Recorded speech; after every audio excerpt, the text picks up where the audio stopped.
হারিয়ে যাওয়া মানুষ খোঁজ করে পাওয়া যায়, কিন্তু বদলে যাওয়া মানুষ চোখের সামনে দেখেও এড়িয়ে যেতে হয়। পৃথিবীতে সবচেয়ে সুখী হলো সেই ব্যক্তি যে একা থাকতে শিখে গেছে।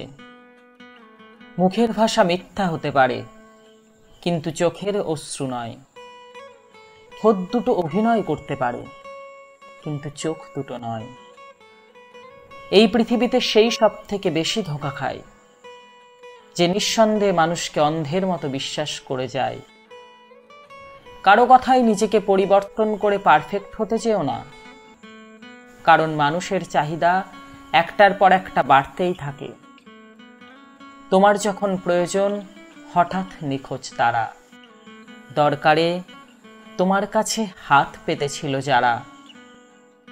যার কাছে নিজের অনুভূতির কোনো দাম নেই, তার কাছে অনুভূতির দাম চেয়ে নিজেকে মূল্যহীন করার কি প্রয়োজন? নিজের জন্য নিজেকে বাঁচাও, স্বার্থের এই দুনিয়ায় কেউ নয় আপন।